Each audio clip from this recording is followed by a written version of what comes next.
recent years, we've seen a surge in companies making bold branding choices, altering logos, marketing campaigns, and messaging, all in an effort to appeal to new audiences or signal social awareness.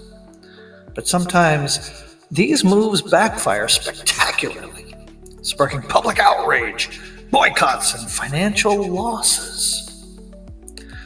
What's really happening beneath these clashes? Could they be symptoms of a deeper societal process? One that echoes the dynamics of the behavioral sink? Take Cracker Barrel, for instance. When it unveiled a new logo as part of a brand refresh, it faced a fierce backlash. Customers felt the new branding abandoned the traditional Americana aesthetics that they loved, leading to a dramatic dip in the company's value. Nearly $100 million lost. I think it was a little more than that. But anyway, similarly, other brands like Bud Light, they made a controversial choice. They partnered with transgender influencer Dylan Mulvaney, and that led to boycotts by certain consumer groups. Meanwhile, American Eagle gained new customers and skyrocketed sales by aligning with more conservative, traditionally appealing imagery in the form of Sydney Sweeney. These instances highlight a key pattern. Societal polarization influences consumer behavior, often splitting audiences into opposing factions. This polarization isn't just about preferences. It's a systemic characteristic of a society approaching its behavioral sink, what I'm playing with, which is the behavioral threshold, the invisible tipping point that I refer to as the behavioral threshold. It's a point where social bonds fray and group identities become more rigid and hostile. In Calhoun's experiments, as the environment became crowded and stressful, inhabitants, mice, began to split into polarized factions, exhibiting aggression or withdrawal or, basically social breakdown. They sorted themselves into opposing groups, and social cohesion deteriorated.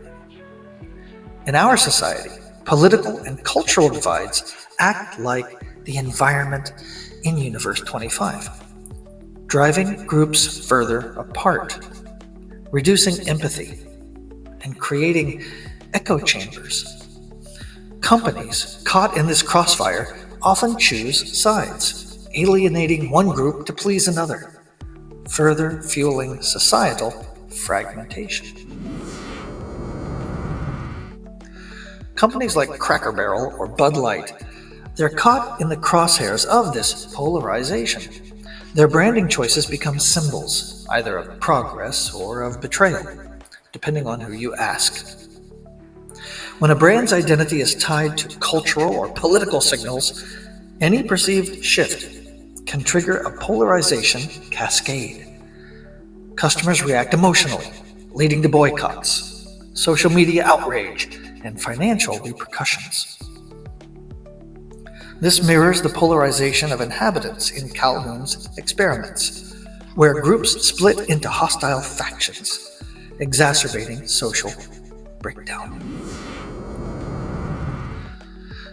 The backlash against woke policies or branding shifts, it can be viewed as a societal manifestation of approaching the behavioral sink. As social bonds weaken and identities harden, the collective system becomes more fragile, more prone to conflict and collapse, each side reinforcing the other's hostility. This is not just about branding. It's about deeper systemic stress, an environment where social cohesion erodes and polarization becomes self-perpetuating.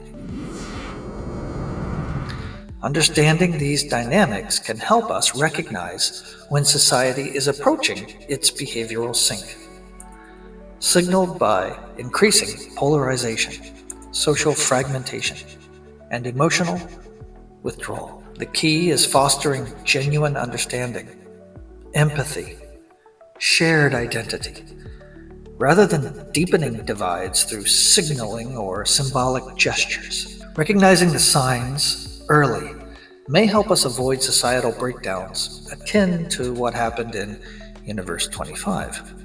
The recent upheavals over branding and cultural signaling reflect a deeper systemic process, a societal polarization that can push us toward a behavioral sink, where social bonds break down and collective functioning deteriorates.